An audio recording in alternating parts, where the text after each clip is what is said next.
Before I introduce Mr. Gert, who I met a few years ago, actually it shows you how Mr. Gert's mitzvah, he was collecting in Landau's tzedakah. He gives out tzedakah for aniyim, and he needed a ride home. It was pouring. I gave him a ride home. Told my wife I'll be home in 15 minutes. I'm running down Ma'ariv, and ended up talking to him for 2 hours in the car. And he told me his story, and after I heard his story, I said, you really need to share this with the world, and you need to share this with the girls at Ornava, and that's how I met him. Before I introduce, I just want to say a short thought. The Satmar Rebbe, when he was very sick, so the Hasidim came to him and they said, Rebbe, when you pass away, who are we going to go to for brachas? And he said, find any Jewish man who's in shul with numbers on his hand from the concentration camp, and on that hand he's putting on tefillin. There's no bigger bracha than you can get. Find a Jewish woman who has numbers on her hand and lights candles for Shabbos. That woman's bracha, there's nothing greater.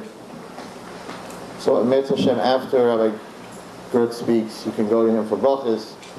I don't know how many of the girls that got engaged, Baruch Hashem, this year, or Nava girls, went last year for brachas, but I think there were a bunch. And he keeps numbers, so he has 152 brachas he gave to 152 Kalas and Chasanim. I don't know exactly the number, but he'll tell you the number. But I just want to tell you a thought before I introduce him. So I had this boy in my class who, I've told the story before, and I'm just make it very short. I hadn't seen him since he left elementary school. He went to public school. Then he tried to find religion. He ended up in the Himalayas. He ended up becoming a Buddhist. And he ended up getting tattoos of Buddhas all over his body. And I hadn't seen him for about 8 years. And I went to his brother's wedding, and there he was. And he was sitting at the same table as I was. And he was very spiteful.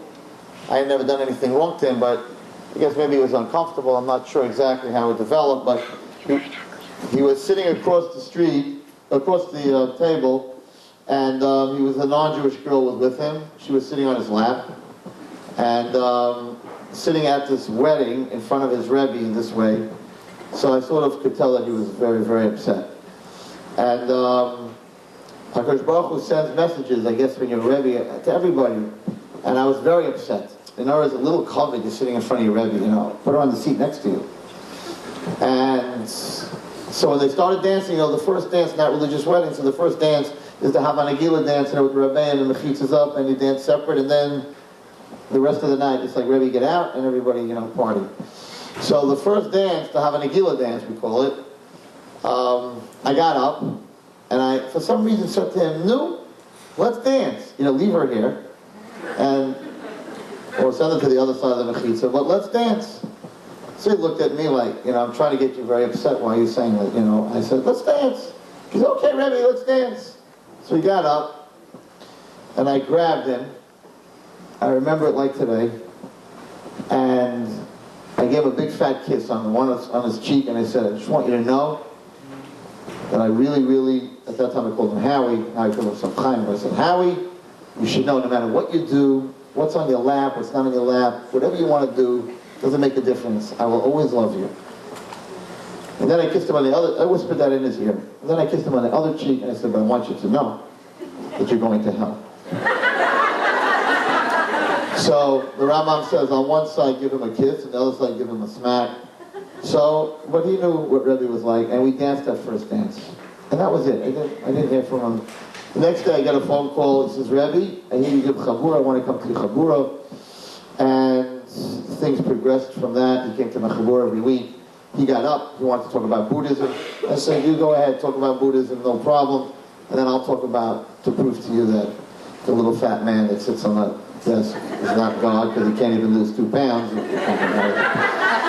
And we became very close, and he went to Eretz Yisrael, and he became from, and he began to daven and to learn and to put on tefillin. He grew a beard and he grew payas. He looked more religious than I do. And it was time for shidduchim. I'll never forget this story. And he called me up and he said, Rebbe, I'm not going to find the shidduch in Eretz Yisrael. Who's going to marry a boy with tattoos? And when I come back to America, maybe in America they'll understand a little bit more, that I have tattoos. And a week, like 2 weeks or 3 weeks before he left, his Rosh Hashiva read him a shidduch, a girl. He called me up, he said, Rebbe, should I go out with her? Shouldn't I go out? I said, listen, you're leaving Eretz Yisrael in 3 weeks. You know what? You never know. Maybe it's been a Shemayim, maybe this is the right one. You can't push it away. Go out with her. He said, but Rebbe, when do I tell her that I have tattoos? He once he became from, he used to wear sweat. His shirts were like up till here, always closed, because it went a little bit on his neck. It was always closed. He was always wearing, long, like sweaters. He had himself totally covered, that you couldn't see his tattoos. He says, but if I like her, when am I going to tell her? What's up, that I have tattoos? She was going to run for the hills. I said, don't tell her right away. Just, wait. Maybe on the 5th date. So he called me, and he says, Rebbe, I'm about to go to my 5th date. I like her. She likes me, and we're in the same wavelength. And how am I going to tell her this? I said, you have to tell her. You can't surprise her. This is something, it's not stam a tattoo, it's a tattoo of a Buddha. It's not funny, it's a Avodah Zarah on your body. Any tattoo is a Avodah Zarah on your body. But anyway, so he went out with her, and you can imagine the terror. Here he is, a guy who mamash went from the Tahaim to this level that he was on. And he turned to her, and he called me up afterwards, he was mamash in Shemayim. So he's sitting across, if you can imagine, it's on his 5th date. The end of the date, it went very well. I told him, don't say at the beginning of the date, see how it goes. It went very well. So at the end of the day, he says, I have to tell you something. He says, I wasn't always what you see in front of you. And I had a mishigas, and I went to the Himalayas, and whatever it is, I did a silly thing. And I have like 3 tattoos, big tattoos on my body. And I have to tell you, before you say anything, before you jump out of the car, that it's not stam a tattoo, it's a tattoo of a Buddha. Now this girl's father is a Rav. And this girl turned to him, and he said it here in Arnav, he spoke in Arnav, it was amazing. And she said to him the following words. She said, I don't see that tattoo on your guf, on your body. I see the tattoo on your neshama. And the tattoo on your neshama says Yud-Kei Vav-Kei, not Chas V'Shalom, any Avodah Zarah. And if you want to marry me, I have no problem. Amazing for a girl to say something like this. And they got married, Baruch Hashem, they have 2 children. He's actually running a yeshiva in Eretz Yisrael. He's an amazing, amazing, amazing person. And this girl saw something that a lot of people don't see. So, the Satmar Rebbe said you should find someone with a tattoo on his hand that puts on tefillin. And Rabbi Bunim was speaking about this generation. But I think that one of the things that Kosh Baruch Hu wants us all to see in each other, to bring back his Beis HaMikdash, is not to see the chitzonius of every Jew, but to see, the chitzonius means the outside, but to see the inside, to see the pnimis of every Jew. 6 million Jews died. Many, many Jews have tattoos on their hands which are numbers which was forced on them. They went through the Holocaust to bring the generation that's sitting in front of me today to know that they have a tattoo on their neshama that has a Yud-Kei Vav-Kei. Mr. Gert, who's sitting here, who spoke last year, who got up this year and spoke in Or Yitzchak for the boys, his biggest pleasure, which he'll tell you, is that everything that he went through in Auschwitz and wherever he went through, his biggest pleasure is, Baruch Hashem, he has a 16-year-old grandson that made a Siyam Hashas.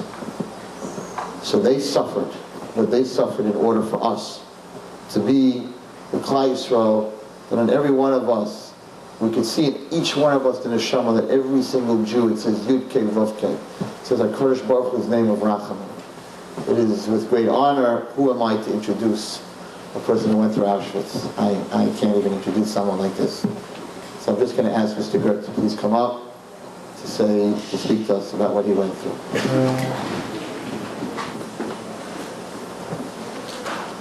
First of all, after Harav Florenstein's father-in-law spoke, it's very hard to describe and to match anything what he said. The only thing is what I want to say, my own experience, what I went through, to make you at least visualizing, to see what the Rebbeinu Shalom did, what the Rebbeinu Shalom can do. And to Makarev, you all, I'm sure that you all know what the Rebbeinu Shalom can do, but from my own experience to tell you, which no matter how much I'm going to say, it won't be enough, because I need weeks to describe exactly, more or less, also not all, to describe what I went through myself and how the Rebbeinu Shalom helped me. Now, first of all, I want to have the opportunity now to thank Harav Gorenstein for inviting me again. Well, I hope I did something which he mentioned to me, that 10 girls were engaged since I was here. I'm very happy to hear it. And I hope, after not bragging myself, which I do usually in that night, sometimes I come 3, 4 o'clock in the morning because I want to do mitzvahs. I'm collecting money for Yisrael Aniyim and for yeshivas. And I'm very happy. I did it also in camp.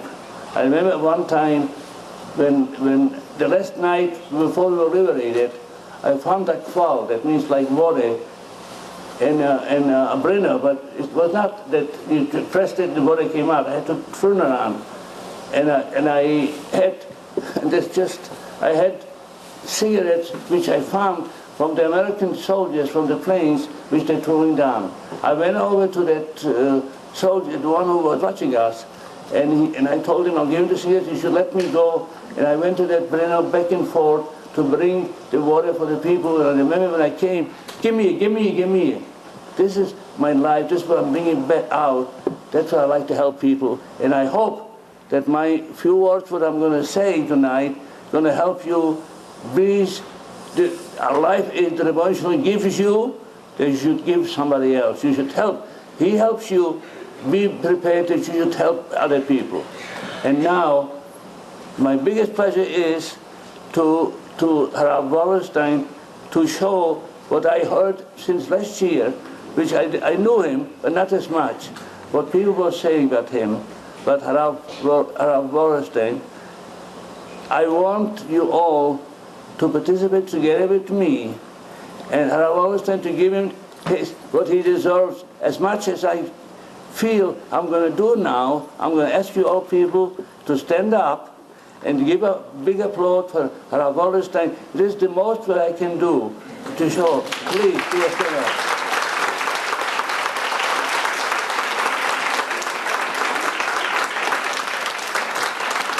Let me tell you, I go around, I'm not saying that all rabbis, they're all doing things for Klal Yisrael. But this is a person, the life shulim, I really mean it. I never seen him, he is sacrificing, and I also heard that his father, Ulam Shulim, was almost, well, they say the apple doesn't fall too far from the tree. That's what is exactly here. That he told him, somebody told me, that they told him that in the morning you give him a Rebbeinu Shalom, in the afternoon you do whatever you need for Panuso. And that's why he's following the footsteps from his father. And I give him a big credit and a big way that one should help him. He should be well and be a good father, and also a Rebbe for Klal Yisrael, because it's not too many now. In 207 to find a person, so he gave him so in such a way, really to mean it with everything in his heart for Torah. He should be well, he should be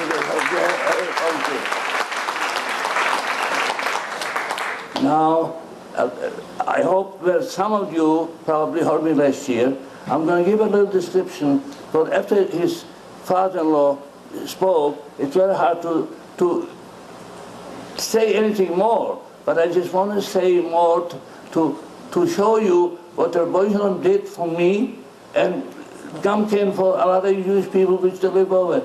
Like Hitler used to say, that whatever is going to be left after the war is going to be one other family. But never, he was right. I'm the only one from the family. But thank God, I have a nice mishpucha. my children, well, I'm going to give you, not bragging about it, just before I say, to show the Rebbeinu Shalom what the Rebbeinu Shalom did, which, well, I expected. I knew that the Rebbeinu Shalom helped me. I have two sons and a daughter. My daughter was just here. She had to go back, which her father asked me she should stay. She gave me publicizing her books for children and also cookbook.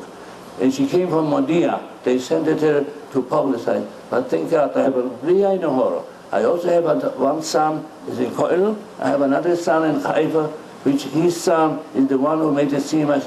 I have a grandson, maybe I mentioned already. He made us see my Shas when he was 16 and a half.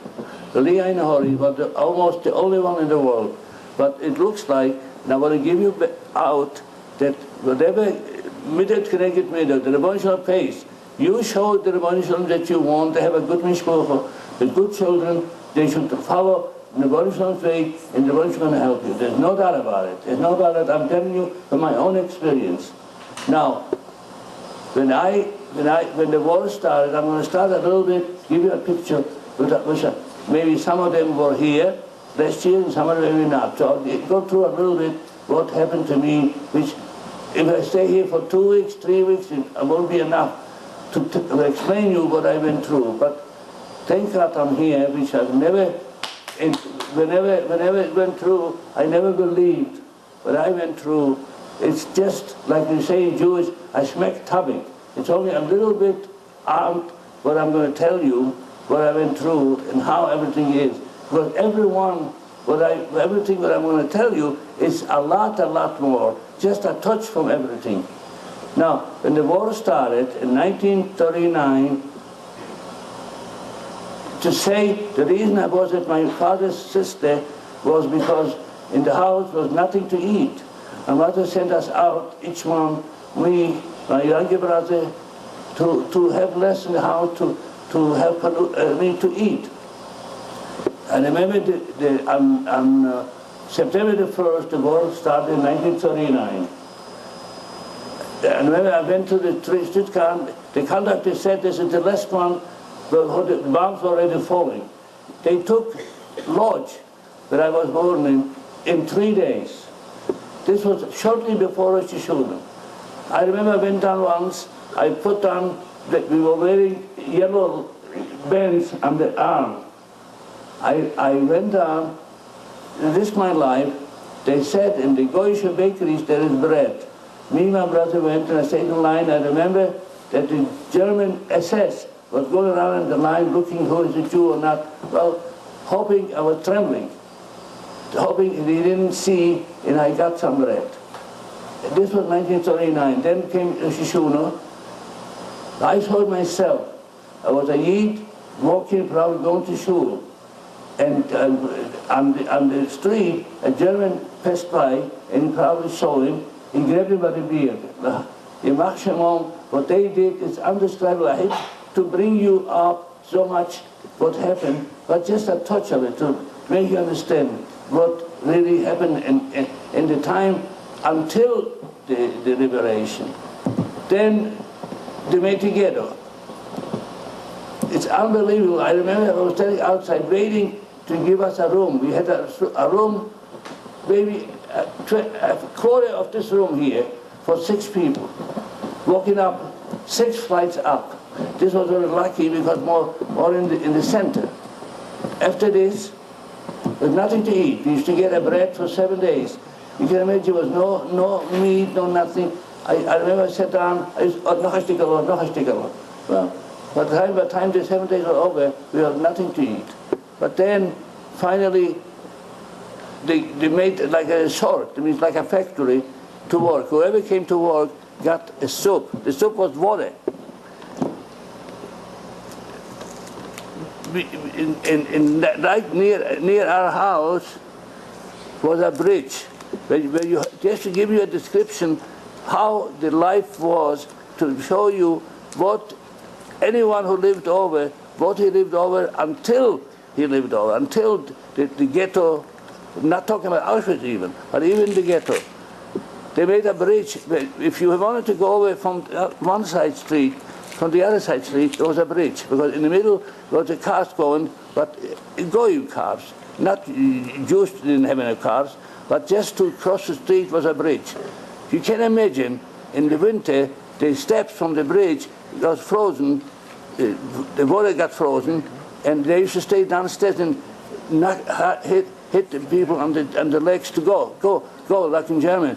Mach es schnell, mach es schnell. And I used to get up at 6 o'clock in the morning to get 8:30 to work. When we got to work, what was work? Sometimes we didn't have any work at all. Sometimes we didn't get anything to eat. But finally, when they saw they didn't have anything, so they liquidated the ghetto and they sent us to Auschwitz. It's undescribable, undescribable. When I came to Auschwitz, there were trains, locked up with chains. Trains, what do you mean trains? Trains like they carry the cattle.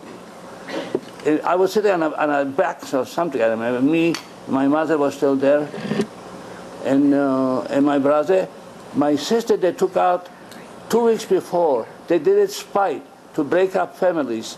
They took my sister out 2 weeks before, they sent her away. I remember that night my mother came back.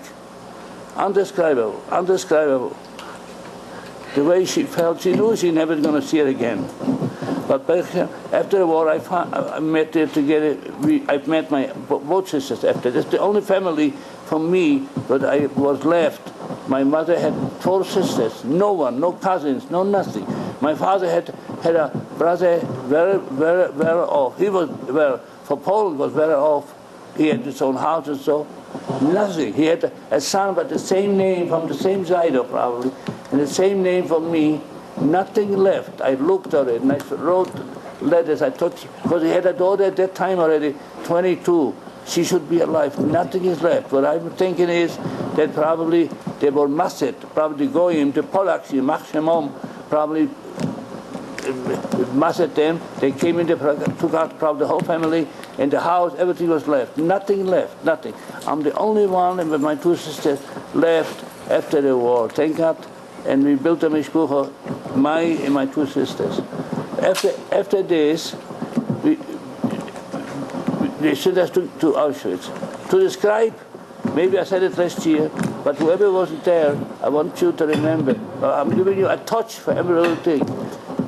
Until when I came to Auschwitz, it's undescribable. When I got off the train, when you ever seen the dogs running after the cattle to keep them together? Well, you don't have to visualize this. You can see it like you see it.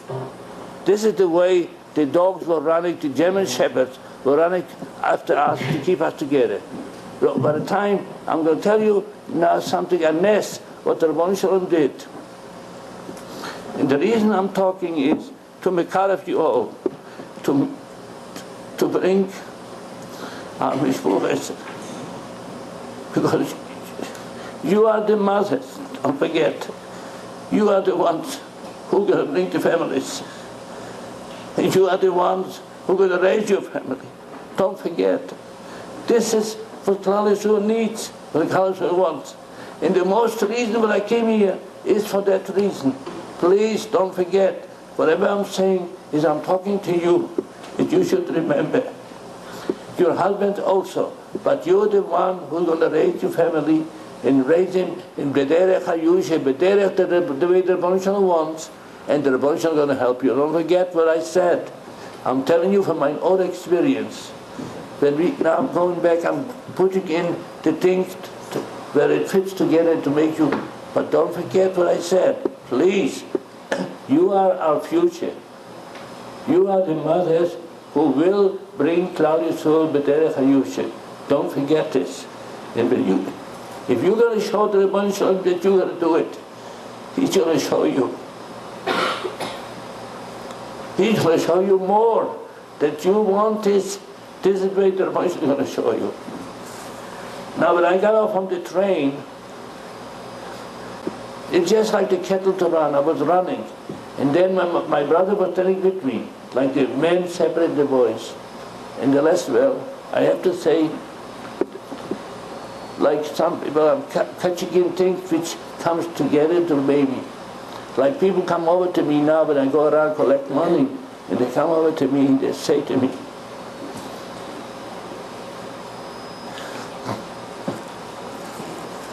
tell me, you went through so much, how do you stay with the Eminah? Only one more time, sir. Can you prove it to me? Why not? The Rebbeinu did, yes. There is a saying, Oil Rusha, Oil Shainoi. But I'm not saying it Chulido. The Rebbeinu, we're going to look back 100 years ago, 1,000 years ago. Tal Yisrael always suffered. But we never took into our mind, maybe we are not doing the right thing. Maybe we're doing things which is not right. The Rebbeinu is wait. He's a Rahmanis. He's a Rahmanis. He remembers us. Do you mind holding it? Do you mind holding the microphone? Yeah, I do. I'm sorry. The Rebbeinu not okay. Good. I'll try.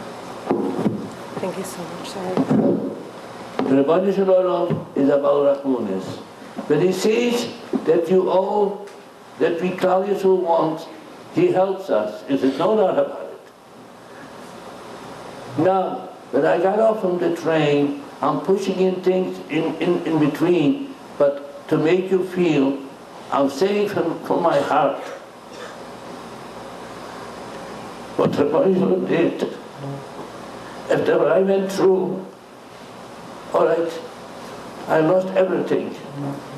Especially my father he died of starvation in 1942, but my mother,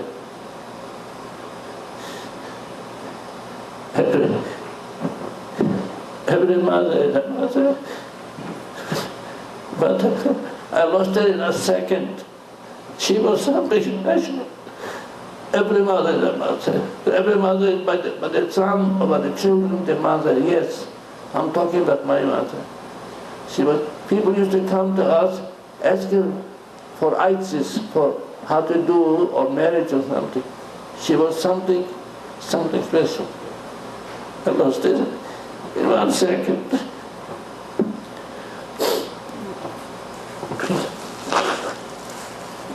Please forgive me. My brother was with me. There was marriage and women separate. My youngest sister should be well. Was with my mother together on the other side. We were sitting like on that side, and she was on that side. In the last minute, well, I have to say, in the last second, the lines were moving. And my brother was 2.5 years younger than me, and he was very much attached to my mother. And he jumped over to my mother, and I was alone. And as soon, it took him seconds, the line was moving, that's all, I never saw it again.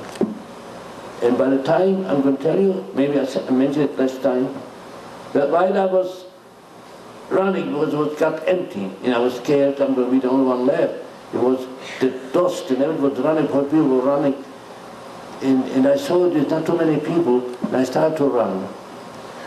I hadn't ate for 3 days, because they moved us from one side ghetto to the other side ghetto to empty to go to the train, like Marcin was in Poland and Lodz at that time.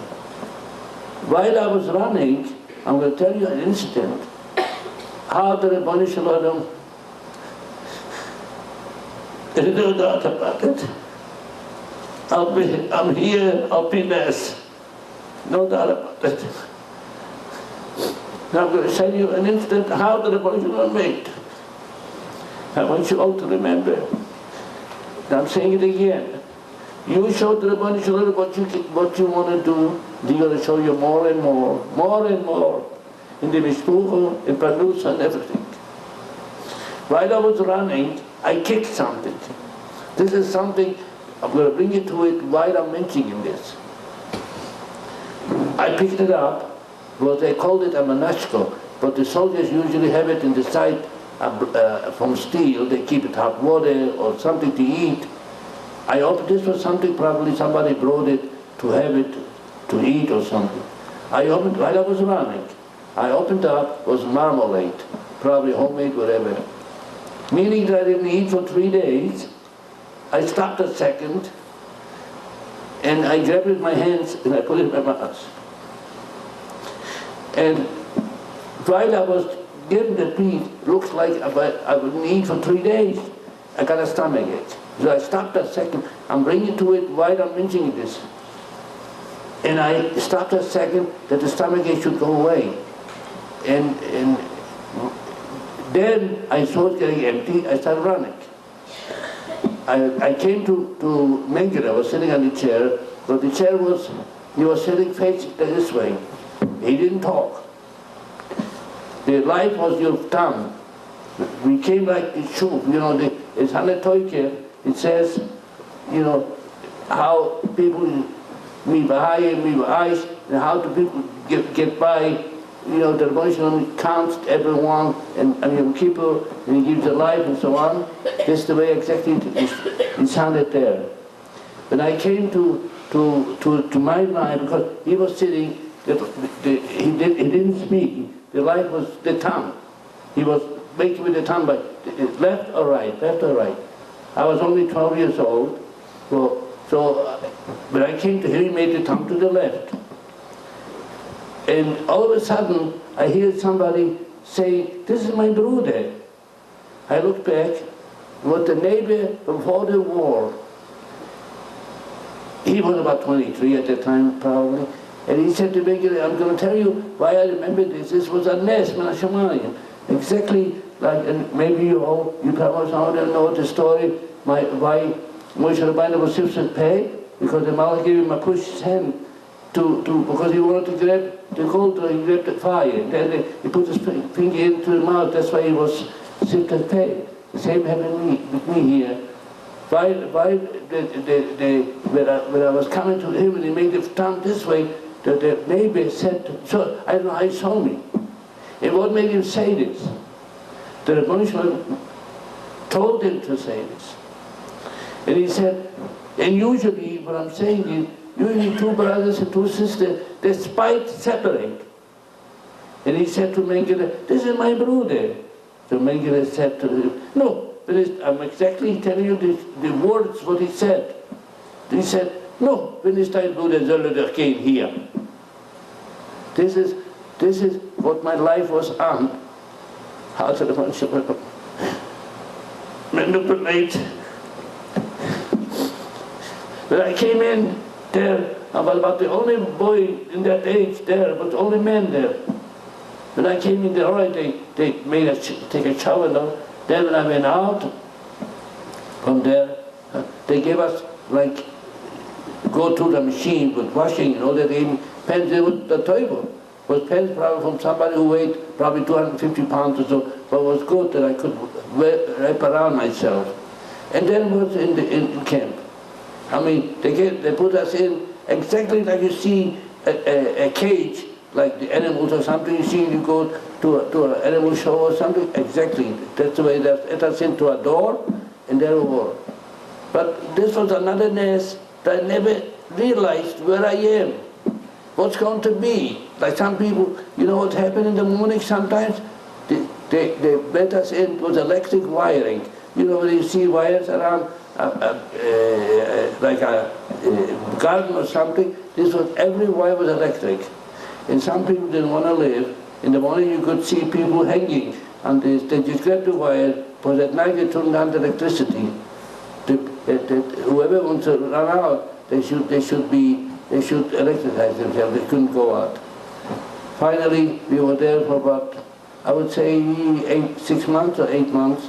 And then when the Americans came in, and they started bombing Auschwitz, so they started to liquidate and to send us out.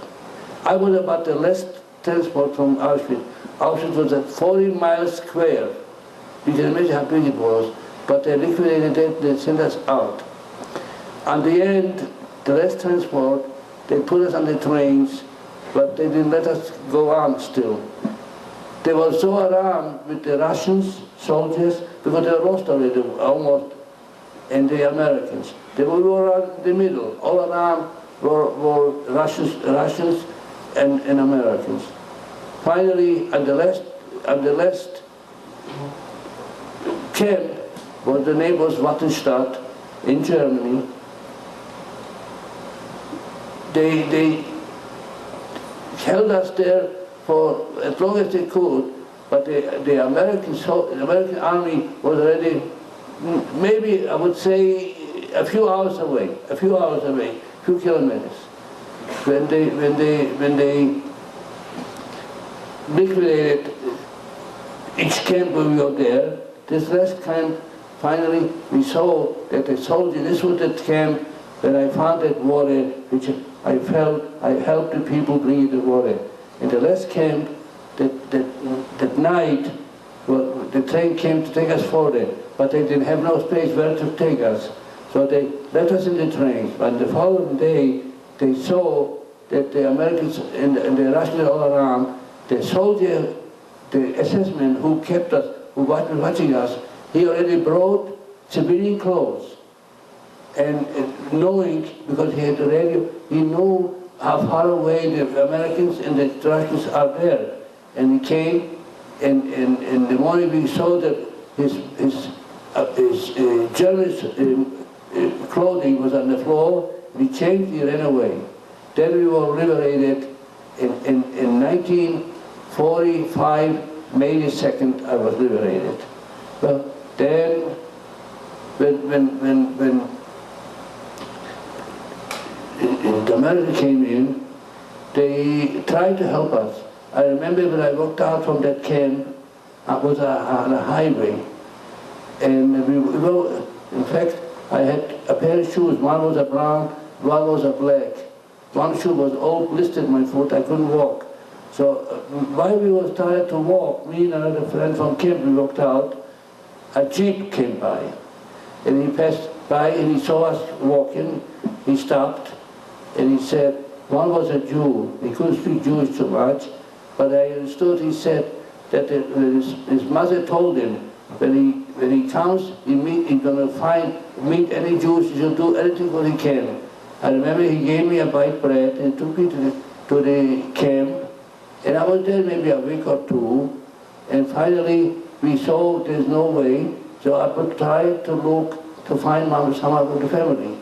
So we went to a place there that which people accumulate to go out. Some of them went to Romania, to Hungary, and I was looking to go to Poland.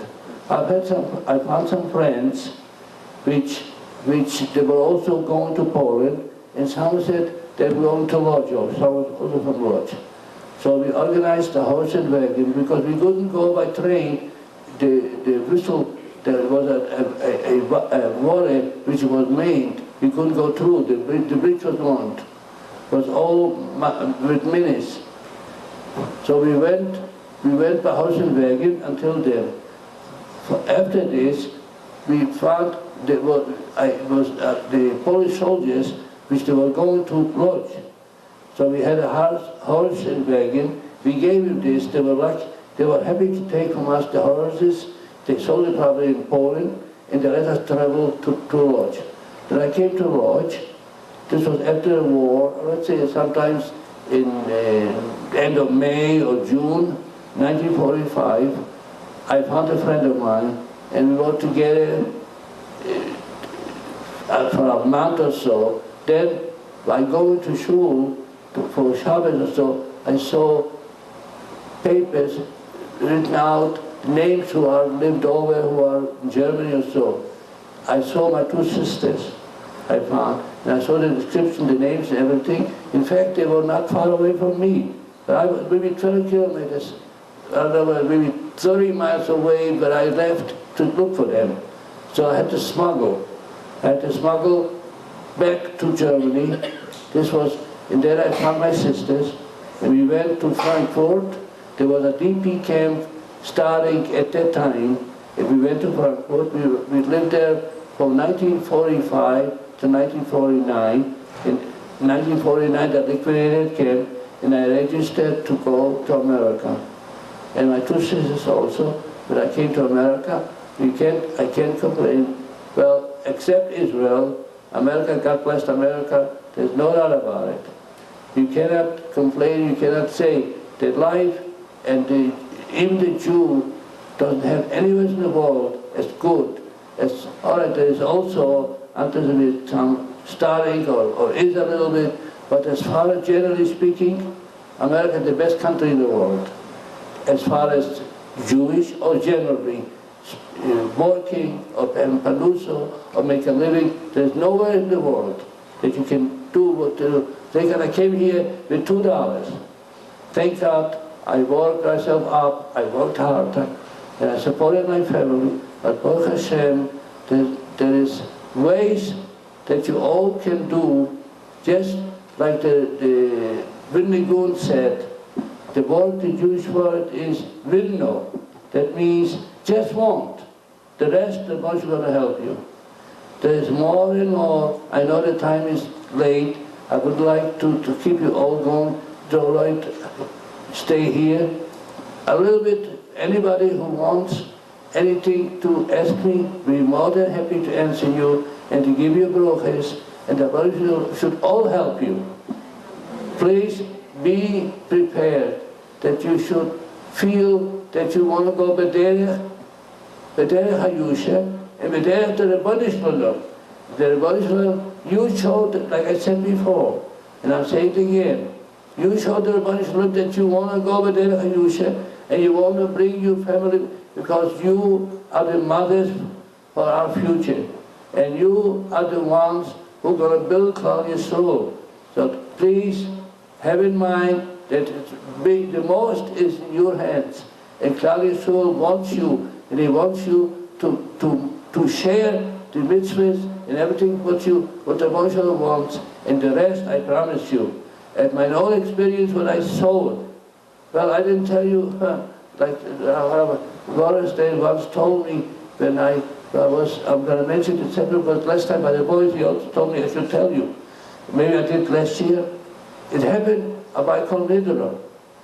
I was making a minyan for Kol Nidro, and I made a minyan for Menachem. This was 1944. And I tried to make a minyan for Kol Nidro, it was Yom Kippur, but shortly after I came to Auschwitz. And this is really something to show you. There's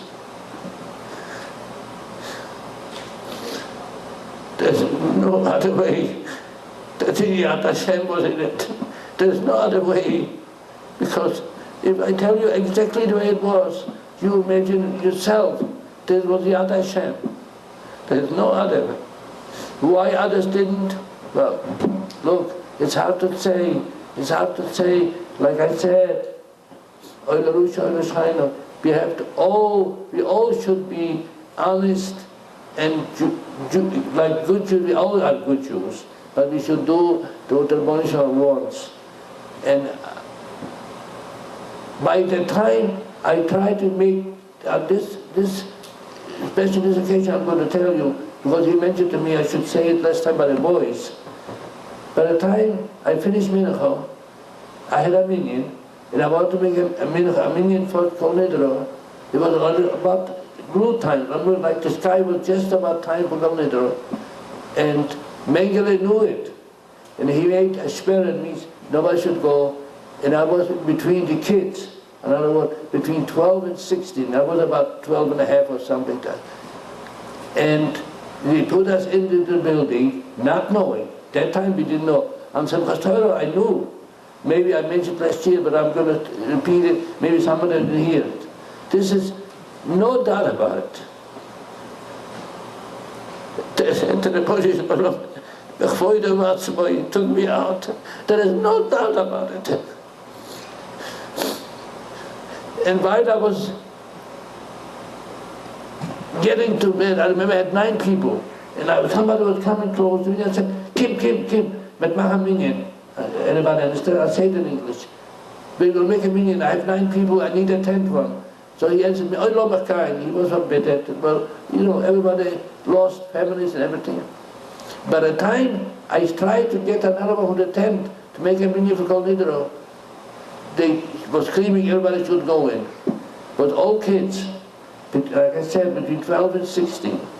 I was about 12 and a half. We came in, undescribable. As much as I'm going to tell you, as much as you're going to visualize it, you can visualize it, what happened. When I came in, they brought in a table. I didn't want to mention this because it's too heartbreaking, but that just came to me. The reason to show you, you should be good, you should all be good mothers and do it the Polish way, because there's nothing. Thank God that you're in America, and Baruch Hashem, well, even the people who have not too much benutzo, they still get from the city also, but in Poland was nothing. While I was going in, they brought in a table, and they told us to line up. This you must hear, to show you what the Rebbeinu Shalom did. Then they told the kids to line up. I was about the fifth one. And they asked the boys, all boys, they asked the boys the name, where he comes from, what country, how old he is. Then he came out, and I'm not a nosy person, but when the boy came out with that little paper in his hand, I said, I'm going to say it in Jewish, and I said, wow, what's it? That means, what is this? What did he give you in your hand? It said his name, his age, what country he came from, and you know what said on the other side. Gestorben. When I saw this, you know what feeling is it knowing where you're going? I said to the boys, that's what I said to the boys. I didn't go in, I didn't want in. They wrote to me, what's the difference? You should know my name and everything. I fell on the floor. I'm telling you, Master show you exactly what happened, I'm telling you. I fell on the floor, it was sand, but not even the floor. I fell on the floor, and I remember it was falling on me, one on top of the other, and we all crying. It looks like from crying, I fell asleep, I dozed off. Not I fell asleep from crying. And all of a sudden, must have been, this was called winter night. All of a sudden, it must have been maybe 1 or 2 o'clock in the morning, some screaming. But when the screaming woke me up, when I woke up, I saw the door of that barrack was open. And what was screaming? The kids were running out from the door, nowhere to run. There was electric wires all around. There was nowhere to run. But we were to run out from that building to go to the crematorium. When I saw that the door opened, we ran out, this would woke me up to screaming. When they were running out from the door, they were screaming. This would woke me up. I ran out too. While I ran out, the couples were sleeping. They woke up. They heard that the kids are running out. I hope you remember this. This to give you what the Rebbeinu can do. I remember I looked back, I saw like the Mitzrayim running after the Yidden, you know, when the Jewish people ran out from Mitzrayim, they were running after us. And I was looking, maybe what happened 2 minutes ago, I remember, I see everything now. I was running to hide, I didn't want them to see me, that I'm hiding something, because they would come to take me out. All of a sudden, the Rebbeinu Shalom made a hole in the ground. It was a broken sewer. It could have been water. I didn't care. I jumped into that sewer, and another boy saw me jumping. He jumped with me. In the sewer, it was like pipes broken. It was an old sewer, probably. Sometimes probably they used it as a sewer. And then I took the boy and I pushed him under the pipe because I was afraid someone might walk by and see from the hole that we are hiding there. And I took the boy and I pushed him, made myself with him under the pipe. They shouldn't see us on top. I waited there quietly, and I heard it got quiet. It means that the couples took in, they pulled in all the boys who ran out, but they didn't see me, it looks like. I was happy that I was staying there quietly, and I said to the boy, quiet, quiet. Finally, it got daylight. When it got daylight, I heard quiet. I understood myself that they didn't know. They knew two boys are missing, but they didn't know my face. So quietly I cleaned myself up, I went upstairs. It was Yom Kippur, 1944. I went upstairs and I started walking around. I'm telling you, Master Shahoyu, exactly what happened. I walked around, scared. And I was looking all the way back to see, oh, somebody's looking, somebody's coming to get me. Finally, I looked around, it was maybe 2 or 3 o'clock in the afternoon, nothing. I said, at 5 o'clock, excuse me, at 5 o'clock they used to count us. I said to myself, I have to be counted into a building by 5 o'clock. Otherwise, they'll know I'm the one who's extra, because every building knew one another. They knew how many people were there, and one another knew each other. I looked around, looked around, what's going to be? It's 1 o'clock, it's 2 o'clock, it's 3 o'clock. I have to be counted in by 5 o'clock, otherwise they'll know I'm the one who escaped from that building. All of a sudden, I'm telling you, Master, exactly what happened. All of a sudden, people were, probably you saw pajamas, you know, like stripes, that's what we were wearing. This is probably not to run out, or that's what we were wearing. All of a sudden, I remember his face. I saw somebody, a man, oh, he must have been in the high 20s or so, and I didn't know him, but he really looked at that time, Jewish or not, and wearing a civilian suit. You know, the expression is, in Jewish you say, I'm drowned, in English, you drown, you catch a straw, you know? What can you help you in a straw when you're drowning? But this is the expression. So I said, what can I help? What can I do? I went over to him, and I started crying. I remember, I kissed his shoes. I said, help me. Then I saw he didn't understand Jewish. So I started speaking in Polish. He was a Polak, a Goy. And I said to him, help me. And I told him what happened. He had some briefcase under his arm. He was probably also, they took him in there as maybe he was stealing something or something, but he was more like holding the amount of the people in each barrack. And I cried to him, I said, please help me. So the Commissioner gave him Telefmonis. And he said to me, wait here, I'll come back, I'll see what I can do for you. I'm telling you exactly the words. I was afraid, it is still a going, maybe he will bring somebody to take me. I was hiding in the side, watching that he's coming back. I saw him coming back. And I went over to him. He said, oh yeah, wait here. He had some protection. I was in building 23. He had protection in building 13. The couples were terrible couples, but I didn't care. I just wanted to be counted in somewhere by 5 o'clock. He went in, and he called up the block 13, and he came out to me, and he said, this was all Mr. Borisov. That he didn't forget.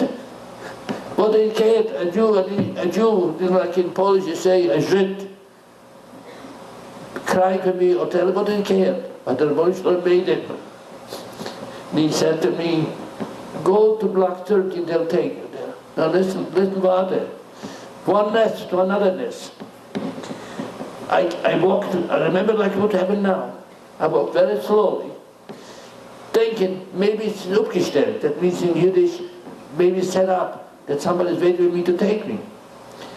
I came slowly, by the time I got there, look what the Bonshon made. The cupboards were right near the door. When I came there, I was looking to see if I have the right building, and the couple saw me because they knew already, because he called it. And the couple said to me, come doch rein. You understand? Come in. When I came in, that building, somebody came out. You'll excuse me for the expression, you ladies. Somebody came out, and he couldn't walk. He was in pain. That's what the Borisov did. I came up there, an hour out there. No, it's not to believe. It's not to believe what the Borisov would have did for me. Please excuse me.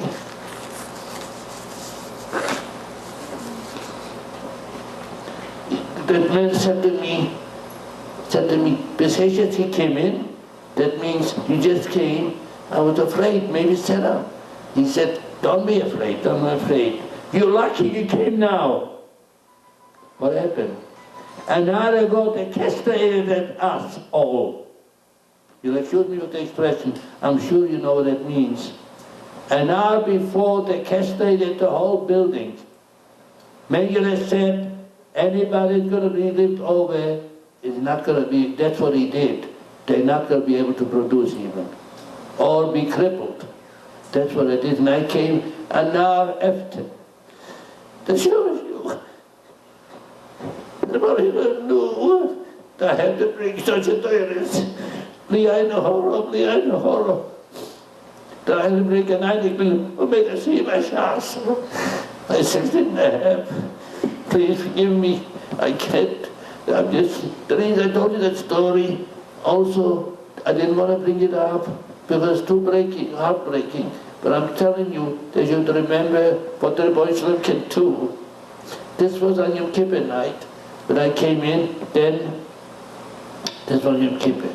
Well, I'm on it, I'll tell you another case. On Thursday morning, I got up and I tried to make, Thursday night, I'll never forget.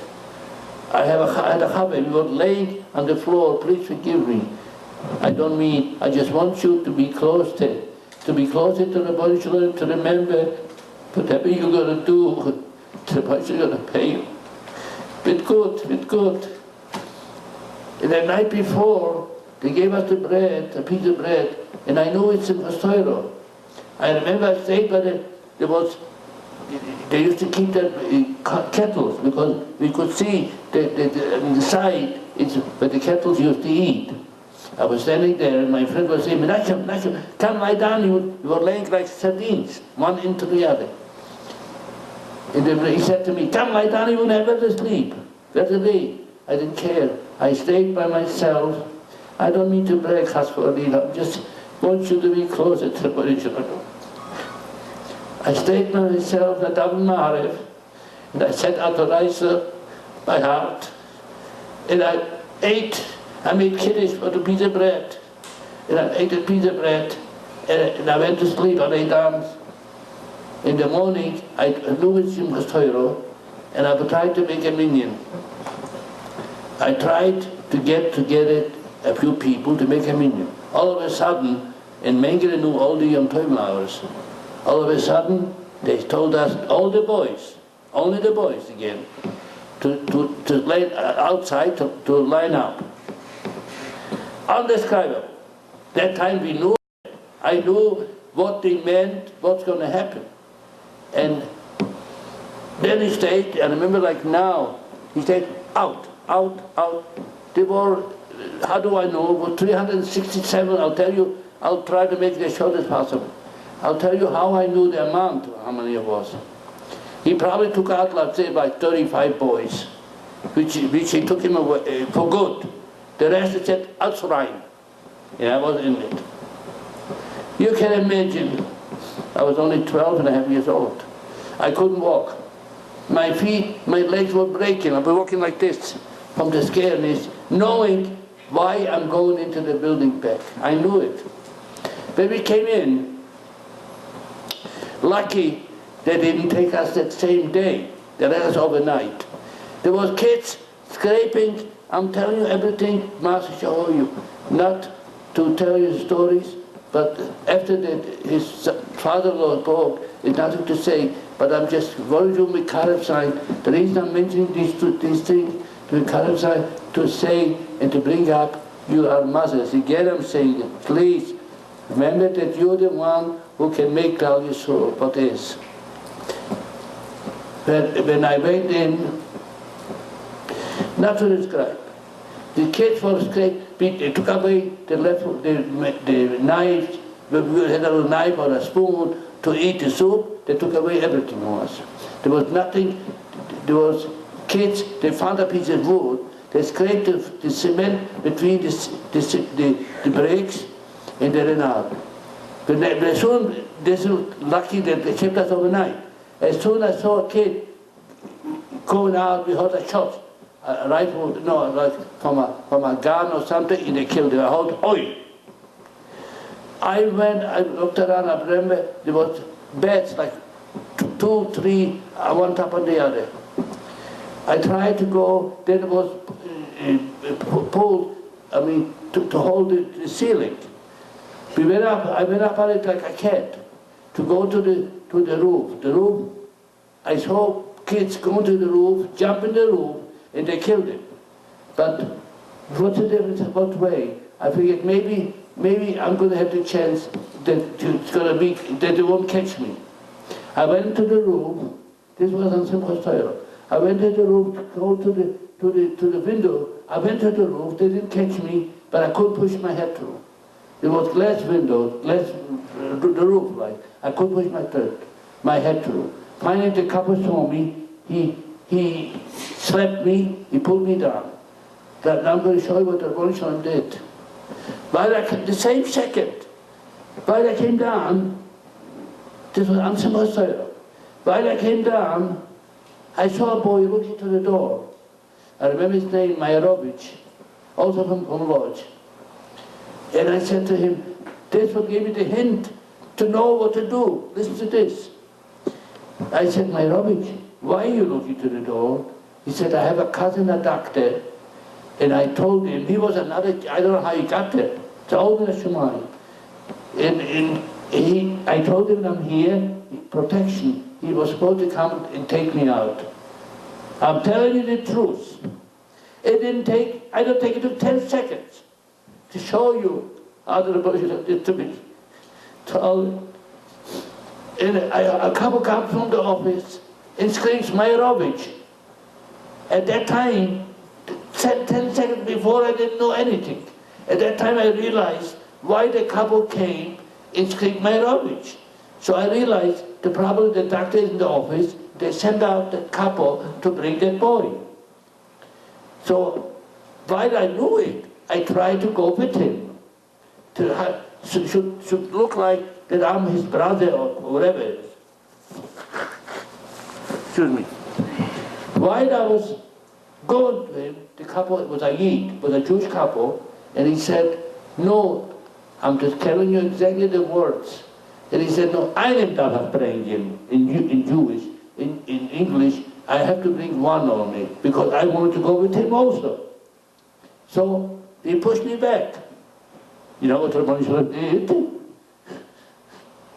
There's no doubt about it. He said, Menashe, go! I risked my life, because they could have killed me, because going out by myself to the office. I remember like now, from where I got the nerve to do it, I'm not such a big, well, I tried a time to, but not so far. From where I got the nerve, and without the motion made that no couples are around in the front, that I could go in by myself. I went down to the first door. Nobody was around. I remember like now, it was empty. No couple do not, because they would stop me. I opened the first door. I went out. The office was between two doors. One door going into the camp where we were. The other door was out to outside. When I opened that first door, I went out to like in between. And then, from where I got the cycle, I was only, and then I said, no, I cannot go into the office right away, because they're going to say to me, what are you doing here? So I waited a second, maybe a few seconds. By the time, what else? Let me show you. The couple who came to take that boy, he took in the boy into the office. What happened to that boy? That couple, I mean. Do you know what happened? This was a malach. That's the only way I can say it was a malach with Hashemayim. Because when he was about to come back, he would have seen me standing in the front, outside of the door to go in. Because he told me, I only have to bring one. That couple was a malach. He disappeared. But I came to the door, I stayed a few seconds, I opened the door, I didn't see the couple no more. When I went in, I remember the boy that my Robert was standing, and the doctor, his cousin, was sitting on the chair. And everything was like Shemayim. And I'm telling you, Master Shahoy. And the two couples were on my left side, on that side. They didn't see. It was all set up. Look what the Moshe made. It was all set up. When I walked in, the two couples were on that side, and the doctor said, "Very doors." You know what that means? Who is this? I didn't want to make motions that the couple should not hear, that I'm not included. I made with my eyes. Who gave me the title? Who told me to do this? This is not to believe it, I think about it. And the couple said, "Who is this?" I made with my eyes. They shouldn't say anything, so he didn't say anything. The couple. But the boy, my Rob, was sitting right near him. And the two couples from inside, they didn't see it, they didn't hear this. So one couple said to the other, "Now I'm bringing in, how do I know the amount?" And the other couple said to the other, "Wie hast du doch?" I'm expressing exactly the words. That means, how many you have there? The other couple said, 367. That means 367 kids were there. So the couple said to him, "You can imagine my feeling." He said to him, "No, mach ich doch 365. That means make it 365. You can imagine my feeling that he discounted two, not one, that I was included. Too bad the 365 kids went to the crematorium. But that's the way to point. What can you say? And when he took off weight water, when he said make it 365, make it 365, that means he discounted two, I'm included also to go out. So the Moshe made, notice the story, Master Shahoyu, I'm telling you exactly what happened. How I remember this exactly. What the Moshe did, because outside they knew that this building is from the crematorium to go. So the couples, even when they opened the door to let us out, they looked out from the door to see that nobody sees. Because they were afraid themselves for the SS. They weren't allowed to do it, but the doctor probably paid him off, or was a good friend, probably paid him off. That's what they did. So while I was going out, then the Moshe made, all of a sudden came down out rain. Got so dark like night. It was maybe 2, 3 o'clock in the afternoon, and it got very dark. This was all a toivo. When there came out a big rain, and in the front of the door was a sewer, and probably was not covered. I'm telling you exactly what happened. And from the Yediddo, that means from that happiness, that I'm out, that they let me out, I jumped, from the door, they let us out, and said, going over, I didn't see, the water got so high from that rain that I didn't see it, and I jumped into that sewer, almost drowned. And the doctor came in, he pulled me out. Across the street was a public toilet. And he took me over there, and he stayed there, I was all wet. The doctor said to me, Yingelo, my boy, stay here. I'm going with my cousin, but take him. I don't want to go with both of you, so it's going to be suspicious. Why are you doing, so what are you doing now in the rain with 2 boys? So I stayed there. I'm telling you exactly how I remember this. Oh, you can't forget this. And I stayed there by the door, wet, trembling, it was cold.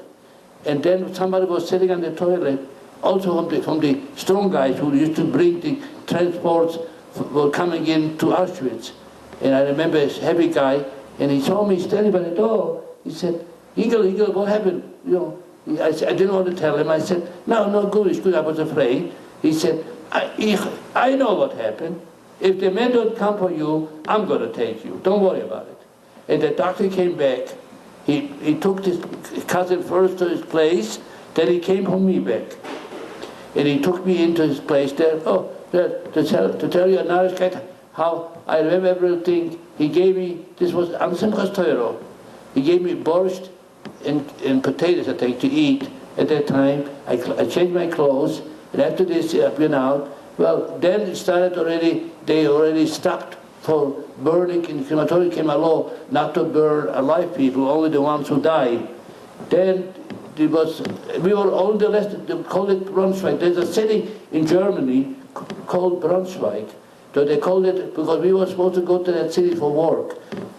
So then they took us, there was less transport. The whole Auschwitz was empty already. And they took us by train to Auschwitz. But later on, thank God, I found, you cannot say, I found one which I had to work. I didn't work also, but his name was Hammer. He was the block taker from the factory. When I told him today is Shabbat, he said, go in, don't have to work today. This is all in the Shemayim. And in fact, I found out after the war where he lives. He once been home 26 miles by bike to bring me something to eat before I left that camp. It was exception. There was some, but very few, which had some Germans also. But Drink like a bracha, he gives him a bracha, and we gotta. yeah, it's just like a bracha for everyone out loud. so. After this, thank God, we left that camp, and